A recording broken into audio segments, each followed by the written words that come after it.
기를 바랍니다. 다른 광고는 없고요. 우리 시간은 말씀 보겠습니다.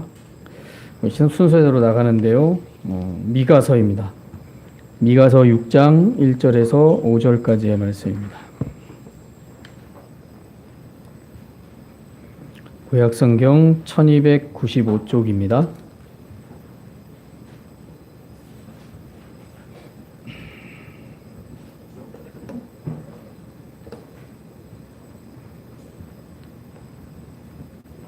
미가서 6장 1절에서 5절까지입니다. 천천히 한 절 한 절씩 교독하겠습니다. 너희는 여호와의 말씀을 들을지어다. 너는 일어나서 산을 향하여 변론하여 작은 산들이 내 목소리를 듣게 하라 하셨나니. 너희 산들과 땅의 견고한 지대들아, 너희는 여호와의 변론을 들으라. 여호와께서 자기 백성과 변론하시며 이스라엘과 변론하실 것이라. 이르시기를 내 백성아, 내가 무엇을 내게 행하였으며 무슨 일로 너를 괴롭게 하였느냐? 너는 내게 증언하라. 내가 너를 내 땅에서 인도에 내어 종으로 사는 집에서 생명하였고 모세와 아론과 미리암을 내 앞에 보냈느니라. 내 백성아, 너는 모압 왕 발락이 꾀한 다 같이 읽겠습니다. 5절 시작. 내 백성아, 너는 모압 왕 발락이 꾀한 것과 부올의 아들 발람이 그에게 대답한 것을 기억하며 시팀에서부터 길갈까지의 일을 기억하라. 그리하면 나 여호와가 공의롭게 행한 일을 알리라 하실 것이니라. 아멘. 앞뒤자로 인사하시겠습니다. 잘 오셨습니다. 네, 잘 오셨습니다. 오늘은요, 이 받은 은혜를 기억하라 라는 제목으로 본문 말씀을 통해 말씀을 잠시 나누도록 하겠습니다. 사람이 누군가에게 도움을 입으면 그 은혜를 잊어버리지 말아야 됩니다. 자, 이런 마음을 가지는 것은 보통 사람들이 가지는 당연한 마음이죠. 그런데 이러한 은혜를 입었음에도 감사를 할 줄 모르고 당연하게 생각한다거나 오히려 원망하고 불평을 하게 된다면 그는 사람들과 함께하는 것은 고사하고 이후에 누구에게도 도움을 입을 수가 없게 됩니다. 왜 그렇게 됩니까? 다른 것이 아니죠. 은혜를 은혜로 알지 못하고 도움을 받은 것을 당연하게 생각하는 이기적인 마음 때문입니다. 그러니까 누군가에게 은혜를 입고 도움을 입고 대접을 받았으면 당연하게 그것을 여기는 태도는 이기적인 마음이라는 거죠. 자, 이렇게 사람이 사람들과의 관계를 맺으며 이 세상을 살아가면서 일반적으로 사람들이 생각하는 이런 바른 정서의 마음을 가지고 살아가지 않으면 사람들과 더불어 함께하는 삶을 살아간다는 것은 어려운 일이고요. 결국 평생을 자신밖에 모르는 이기적인 삶을 살다가 그렇게 끝날 것이다라는 거죠. 자, 오늘날 사회 속에 좋은 사람들도 있지만 생각보다 이기적인 삶을 사는 사람들이 있습니다. 그런데 이런 삶이 문제가 된다라고 생각하며 살지 않는다는 것이 더 큰 문제입니다. 내가 이렇게 살아가는데 뭐가 문제냐? 이렇게 생각한다는 거죠. 그래서 이렇게 사람은 은혜를 은혜로 알고 도움을 받은 것에 보답하는 마음을 가지는 것이 사람들과 더불어 살아가는 데 있어서 기본적인 정서라는 것을 알아야 되는 것이죠.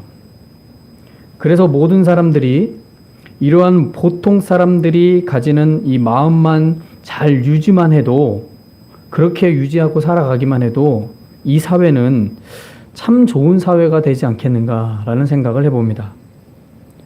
보통 이 사람은 은혜를 입거나 이 도움을 받으면 잊지 않고 보답하는 마음을 가지듯이 오늘 말씀에서 이 미가 선지자는 은혜를 입은 것을 잊어버리고 이 원망과 불평하는 이스라엘 백성들을 향해서 하나님께서 무엇을 해주셨는지 그것을 기억하도록 말씀으로 가르쳐주고 있다라는 겁니다.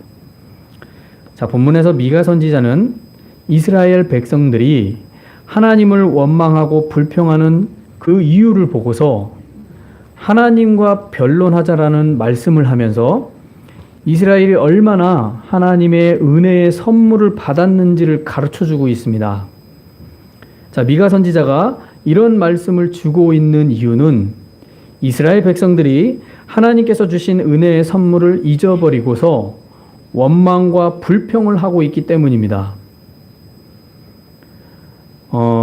이런 말이 있죠. 방귀 낀 사람이 성낸다라는 속담과 같이 죄를 지으면서 사는 이스라엘이 하나님께 은혜를 입고서 언제 그 은혜를 입었느냐라고 따지는 모습이 이스라엘 백성들이 그런 모습을 보이고 있는 것입니다. 자, 이런 자들을 향해 이 미가 선지자는 본문에서 보시면 이 네 가지를 너희가 하나님께로부터 선물을 받았다라고 표현하고 있습니다. 그 첫 번째는요, 본문에 보시면 너희가 애굽에서 탈출하는 구원을 선물로 받았다라는 겁니다. 4절에 보시면요, 4절 초반에 보시면 내가 너를 애굽 땅에서 인도해내어 종노릇하는 집에서 속량했다라고 말합니다. 400여 년간 애굽의 노예로 억압을 받으며 살아가면서 그들에게 남은 거는 노예의 근성밖에 남은 것이 없습니다. 그래서 그 노예의 삶을 숙명으로 알고 체념하며 살아가던 이스라엘 백성들에게 하나님께서 애굽에서 탈출하게 하는 구원을 선물로 주셨다라는 겁니다. 우리가 한번 생각해 보십시오. 400년 동안 노예로 사는 사람이 자손 대대로 노예로 살았습니다. 우리가 한 세대만 지나도 그 자신의 어떤 신분이라든가 본분을 잊어버리기 마련입니다. 그런데 400년의 시간이 흐르면서 몇 세대가 지났습니다. 그래서 남은 건 노예 근성밖에 없어요. 그들을 구원해내신 거죠. 그 구원을 선물로 주신 겁니다. 만약에 하나님께서 그들의 조상인 아브라함과의 약속을 이행하지 않으셨다면 이스라엘 백성들은요, 자손 대대로 노예의 삶을 살아가다가 노예로 사라졌을 겁니다. 이러한 사실을 이스라엘 백성들이 잊어버렸다라는 거죠. 그래서 하나님께서 이스라엘을 출애굽하고 나서 애굽에서 탈출시키고 나서 유월절과 무교절을 지키라는 언약을 체결합니다. 그래서 이스라엘 백성들이 대대로 이것을 지키면서 하나님의 구원의 선물을 잊지 말라고 하신 겁니다. 그런데 그들은 어쨌습니까? 유월절과 무교절을 지키지도 않고요, 우상을 숭배하며 하나님을 잊어버리고 그러고 나서 원망과 불평을 하고 있는 거죠. 자신들이 하나님을 버려놓고 하나님을 원망하고 불평하고 있으니 이처럼 답답한 일이 아닐 수 없는 것이죠. 이 말씀과 같이 우리 믿는 자는 예수 그리스도의 십자가의 구원의 은혜의 선물을 정말 잊어버리지 말아야 됩니다. 그래서 베드로의 고백처럼 하나님의 구원을 선물로 우리에게 주신 거예요. 근데 그걸 잊어버리면 안 됩니다. 구원의 핵심이며 은혜의 중심인 이 복음을 잊어버리면 우리 그리스도인은 아무런 의미가 없는 껍데기의 삶을 사는 것과 같다라는 거죠. 아무리 겉모습이 경제적으로나 삶의 풍요를 누리고 있어도 예수 그리스도의 십자가의 복음의 은혜를 잊어버리면 그의 삶은 껍데기 삶일 수밖에 없다라는 사실입니다. 그러니 예수 그리스도의 십자가의 구원의 은혜를 잊어버리지 말고 감사해야 된다라는 거죠. 오늘 이스라엘 백성들은 애굽에서의 출애굽한 그 구원의 은혜를 잊어버린 겁니다. 그 선물을 잊어버린 거죠. 이것을 오늘 첫 번째로 너희가 이 선물을 받은 거다, 구원을 선물 받은 걸 잊어버리지 말라는 겁니다. 두 번째는요, 본문에 보시면 하나님이 주신 게 있는데 지도자를 선물로 주셨습니다.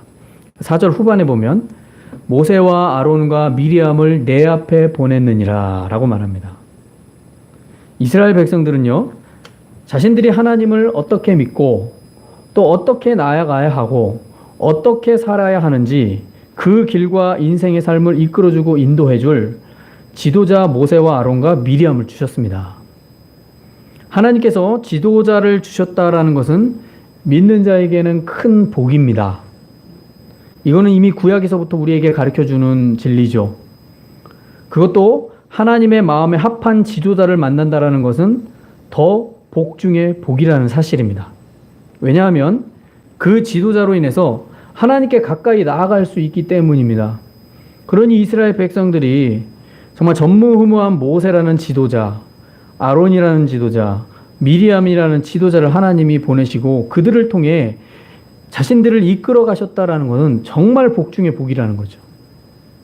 세상을 살아가면서 누구를 만나느냐에 따라 인생이 많이 달라집니다. 악하고 또 고약하고 나쁜 사람을 만나면 삶이 고달파집니다. 그러나 선하고 좋은 사람을 만나면 삶이 이롭고 윤택해지는 거죠. 그래서 누구를 만나고 선택하는 것은 본인의 몫이지만 그 한 번의 선택으로 인해서 인생이 달라지게 되는 요소가 되기도 합니다. 그래서 친구를 잘 만나야 한다라는 얘기를 하죠. 그리고 평생 함께할 사람을 잘 선택하는 것은 중요한 문제 중에 하나라고 할 수도 있는 것이죠. 이런 간단한 원리가 우리의 삶의 교훈이 되어야 된다는 거죠. 그러나 젊은 날 사람들은 자기가 원하는 사람을 만나길 원하고 자기가 원하는 대로 이 친분을 쌓습니다. 그러나 결국 좋은 결과를 얻는 경우는 많지가 않죠. 그러니 누구를 만나냐가 얼마나 중요한지 모릅니다. 만약에 잘못된 선택을 하게 되면 평생을 후회하는 인생이 될 수 있으며 또 그 영향력으로 인해서 삶이 고달파질 수가 있다는 거죠. 그런데 하나님께서 본문에 보시면 자기 자녀에게 지도자를 보내는 것은 그들이 지도자를 통해 하나님을 바르게 알고 하나님께 바르게 나아가기를 원하시기 때문에 지도자를 보내신 겁니다. 이러한 은혜를 입는다는 것은 복받은 자녀라는 증거라는 것이죠. 그러므로 좋은 지도자, 또 좋은 지도자가 되기 위해 우리는 바라고 기도하고 소원해야 된다라는 사실을 오늘 말씀을 통해 우리에게 가르쳐주고 있는 것 아닐까요? 그래서 미가 선지자는 너희들에게 이 3명의 좋은 지도자를 하나님 보내셨다. 이 사실을 선물로 받았다라는 걸 가르쳐줍니다. 그리고 3번째는요. 5절에 보시면 너희는 저주가 아니라 축복을 받았다라고 말씀합니다. 5절에 보면 내 백성아 너는 모압 왕 발락이 꾀한 것과 부올의 아들 발람이 그에게 대답한 것을 기억해라 라고 말합니다. 자, 이스라엘 백성들이 요단강을 건너서 약속의 땅으로 들어가려면 반드시 모압 땅을 통과해야 됩니다. 이때 이 위협을 느낀 모압의 왕 발람이 부올의 아들 모압의 왕 발락이 부올의 아들 발람에게 이스라엘 백성들을 저주하도록 기도를 요청합니다. 당시 이 발람은 이방인들에게 있어서 선지자입니다. 그래서 이방인들에게 있어서 선지자와 같은 주술가였습니다. 그래서 발람은 모압 왕 발락의 요청에 의해서 이스라엘을 저주하려고 하나님의 영을 불러들였습니다. 논란이 많지만 이 발람은 하나님의 영을 불러들였지만 오히려 하나님은 이 발람의 입을 통해서 저주가 아니라 축복을 하게 만들어버리는 거죠. 자, 이 사건은 하나님의 자녀를 누구도 저주할 수 없다라는 사실을 알려주는 메시지입니다.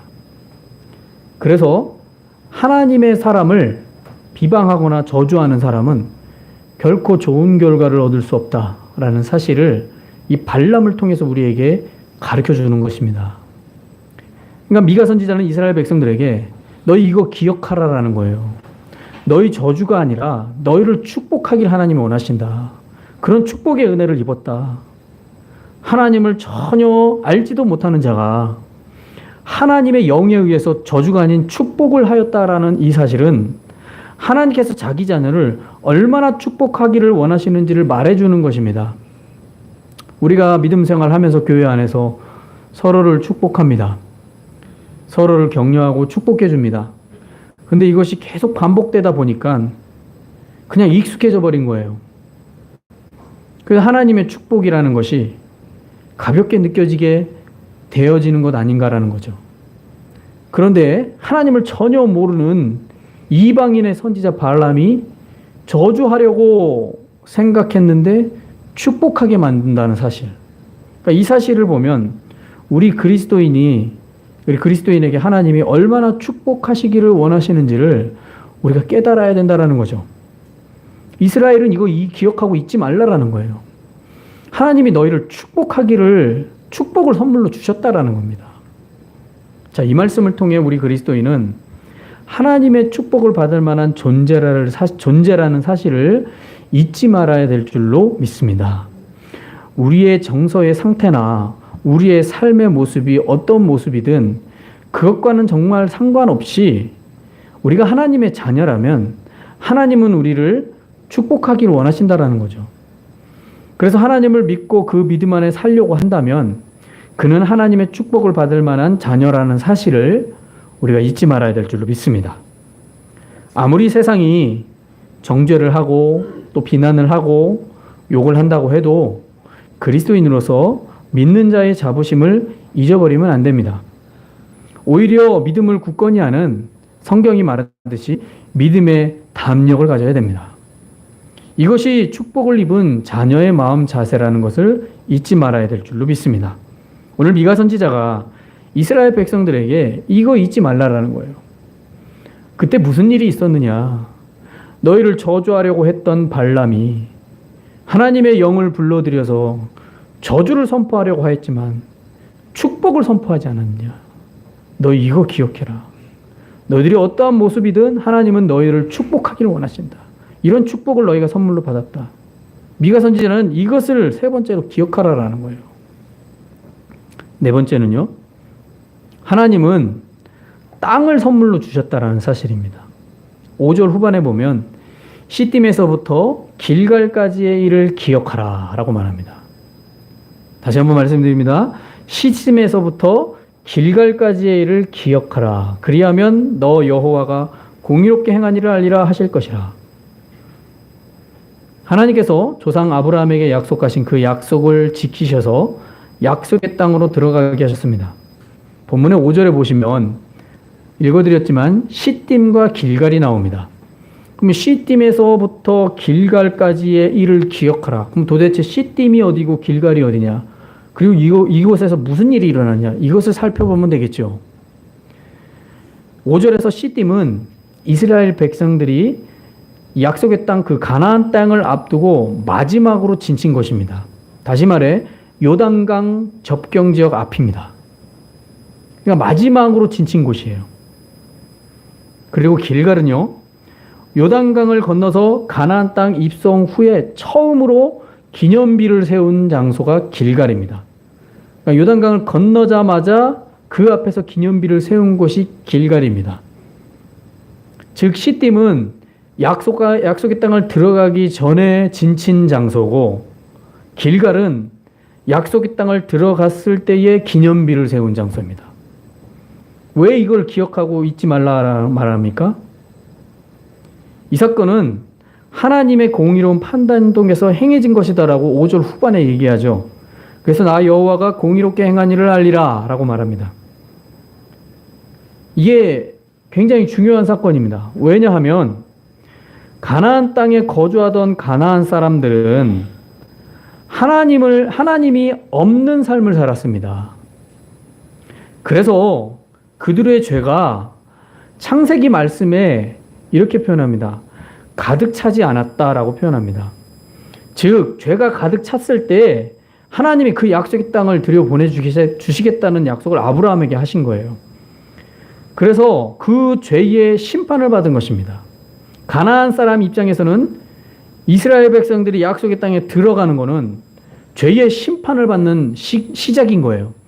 그러나 이스라엘 백성들에게 있어서는 그 약속이 아브라함 때부터 성했던 그 약속이 성취되는 날이에요. 그게 길갈에 도착했을 때의 일입니다. 그래서 창세기 15장 16절에 보면 내 자손은 4대 만에 이 땅으로 돌아오리니 이는 아모리 족속의 죄악이 아직 가득 차지 아니함이니라 하시더니 라고 말하죠. 즉 가나안 사람들이 아직까지 죄가 관영하지 않기 때문에 하나님이 늦추신 거예요. 즉 여기서 우리가 이 사실을 생각해 보면 하나님은 이스라엘 백성들만 사랑하시는 게 아니라 가나안 땅에 거주하고 있는, 즉 약속의 땅에 거주하고 있는 이방인들조차도 사랑하시는 거예요. 그들의 죄가 아직 관영하지 않기 때문에, 가득 차지 않았기 때문에 기다리라는 거예요. 그리고 동시에 하나님께서 이스라엘 백성들을 그 땅을 차지하게 하십니다. 그래서 그 땅에서 하나님께서 원하시는 믿음의 바른 신앙을 세우기를 기대하시는 거죠. 그래서 시딤에서부터 길갈로 가는 그 일을 기억하라라는 건 이제 하나님께서 약속하신 약속의 땅을 너희에게 주겠다라는 시작이고, 가나안 땅에 살고 있는 이방인들에게 있어서는 하나님의 심판이 시작되는 것입니다. 이렇게 이스라엘 백성들은 하나님의 4가지 은혜를 선물로 받았다라고 미가 선지자가 얘기하고 있는 겁니다. 그리고 그 선물을 아무 공로가 없음에도 누리게 하였다라는 거죠. 그들이 무슨 의의가 있어서 출애굽에서 구원을 시키십니까? 뭐 잘한 게 있다고 구원을 시키시겠습니까? 아무 공로가 없습니다. 그런데도 그렇게 구원을 시키는 거죠. 뭘 잘했다고 하나님이 걸출한 지도자를 보내겠습니까? 도대체 뭘 한 게 있다고 하나님이 이방 선지자를 통해서 저주가 아니라 축복의 말을 하게 만드십니까? 무슨 의를 행했기에 시딤에서 길갈에 있는 이 약속의 땅으로 들어가게 만드시는 겁니까? 아무 공로 없습니다.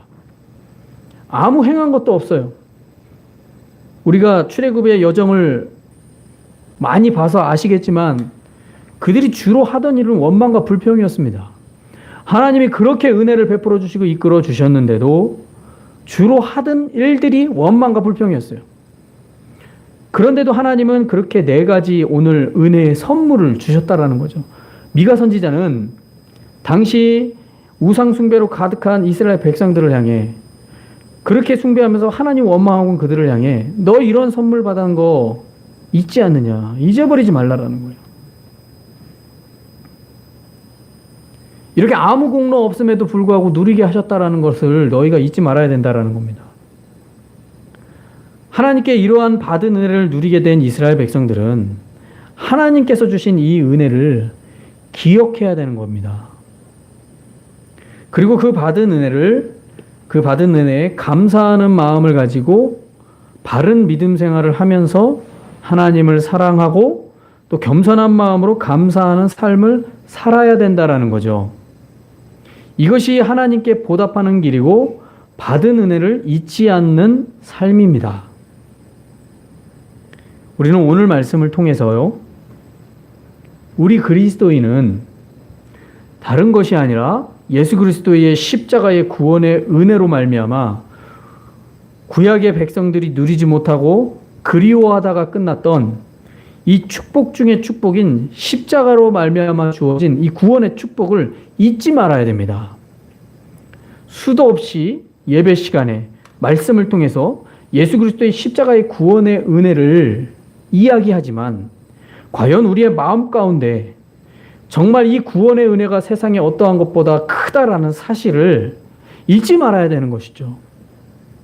계속해서 반복되어지기 때문에 그냥 뭐 당연한 것처럼 생각하시면 안 됩니다. 얼마나 중요한 일인지 모릅니다. 이스라엘 백성들이 왜 이렇게 원망 불평하며 하나님과 변론을 하려고 하는 것입니까? 왜 하나님이 이스라엘과 변론해보자라고 말씀하실 정도로 왜 이렇게 나아가는 것입니까? 그것은 이스라엘 백성들이 하나님께서 주신 그 구원의 은혜를 잊어버렸기 때문입니다. 마찬가지로 오늘날 이 시대에 우리 그리스도인이 예수 그리스도의 십자가의 그 구원의 은혜가 얼마나 큰지를 잊지 말아야 됩니다. 세상에서 아무리 우리가 경제적으로 풍요를 누리고 인생이 잘 풀려도 예수 그리스도의 십자가의 은혜를 잊어버리면 아무런 의미가 없습니다. 그럼에도 불구하고 사람들은 예수 그리스도의 십자가의 은혜를 가장 최우선순위로 두기보다 심지어 우리 믿는 사람들조차도 그것이 우선순위가 아니라 인생이 잘 풀리는 게 먼저인 거죠. 얼마나 주객이 전도된 일입니까? 수많은 이 믿음의 사람들이 하는 말들이 있습니다. 교회가 타락할 때 가장 나타나는 현상 중에 오늘날 21세기에 나타나는 현상 중에 하나는 번영신앙 때문에 그렇다라는 거죠. 번영신앙. 번영신학이 뭡니까? 예수 믿으면 세상에서 잘 먹고 잘 산다라는 거예요. 그래서 예수 믿으면 세상에서 잘 먹고 잘 살고 순승장구하지 못하면 믿음이 없는 거예요. 맞습니까? 그게 맞는 말입니까? 그러면 예수 그리스도를 진실하게 믿고 살아가는데 삶이 너무 힘들어요. 그러면 그 사람들은 믿음이 없는 겁니까? 이런 생각으로 사람들을 본다라는 거죠. 이런 믿음 생활 신실하게 해도 어려움 겪을 수 있습니다. 수많은 우리 초대교회의 믿음의 선진들을 보십시오. 믿음 생활 잘해서 핍박을 받았습니까? 믿음 생활 잘해서 풍요로웠습니까? 아니죠. 믿음 생활 잘해도 핍박받고 풍요롭기도 했고 핍박받았습니다. 뭘 했기 때문에 잘 되고 뭘 했기 때문에 잘 안 되고 이런 것이 아니라 오직 하나님만을 바라볼 때 삶의 현상이 어떤 현상이 일어나도 그가 믿음의 사람이라는 사실을 증명하였습니다. 그런데 오늘날 이 번영신학이라는 것이 성행해가지고 예수 믿으면 무조건 잘 돼야 된다는 거예요. 그게 맞습니까? 예수 열심히 믿었는데 핍박받으면 믿음 없는 겁니까?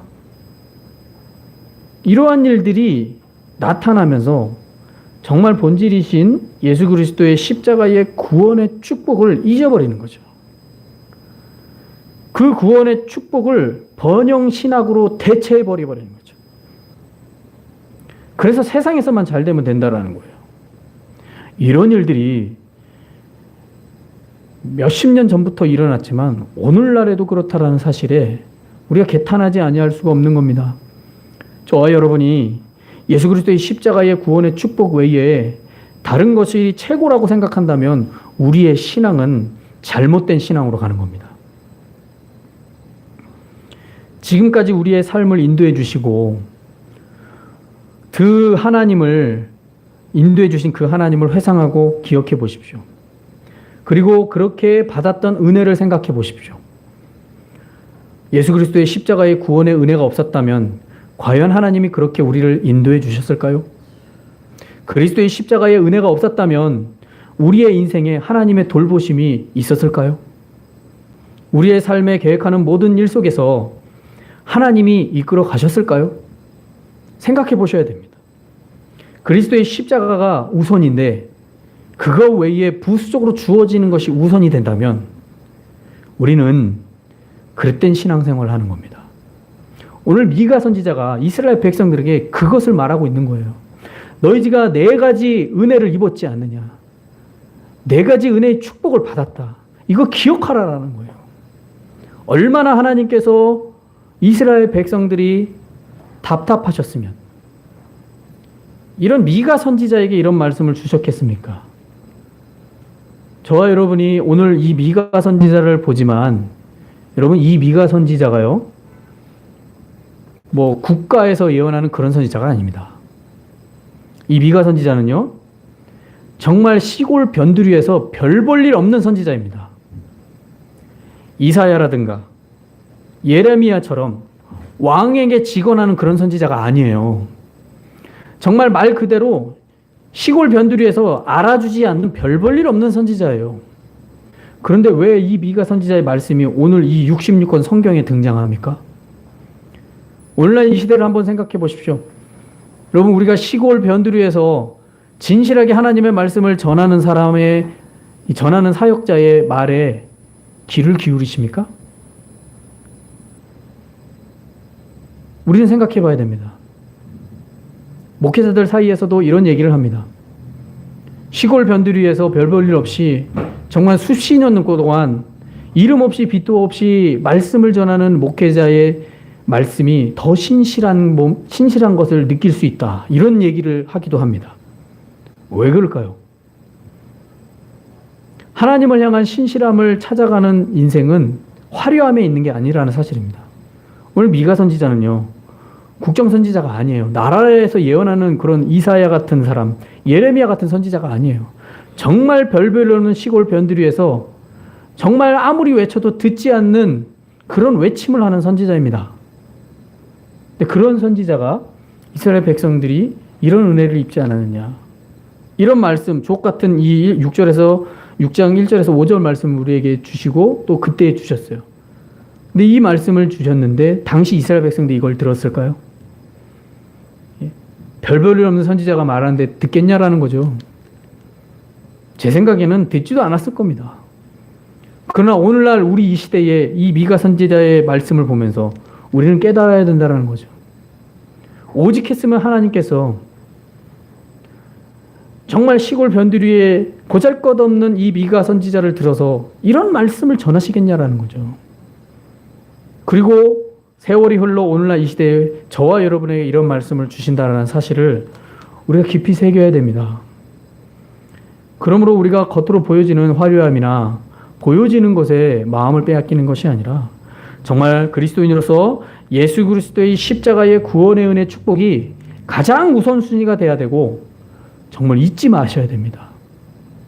신앙생활의 여정이 길어지면 길어질수록 망각하기 쉬운 이 예수 그리스도의 십자가의 구원의 은혜를 정말 큰 축복으로 알고 그것이 기초가 되어서 우리의 부수적으로 주어지는 수많은 하나님의 인도하심과 돌보심과 채워주심의 여정이 있다라는 사실을 잊지 말아야 될 줄로 믿습니다. 세상은 변해도요, 여전히 지금도 변하지 않는 주님의 그 큰 은혜를 우리가 생각해야 됩니다.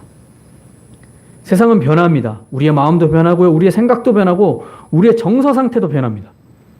그러나 하나님의 은혜는 예나 지금이나 변하지 않습니다. 오늘 이 은혜를 주시는 그 하나님을 저와 여러분은 오늘 말씀을 통해서 잊지 말아야 될 줄로 믿습니다. 그래서 감사와 기쁨으로 오늘도 주를 바라보며 살아가는 정말 저와 여러분 되시길 예수님의 이름으로 축원합니다. 기도하시겠습니다. 받은 은혜를 기억하라.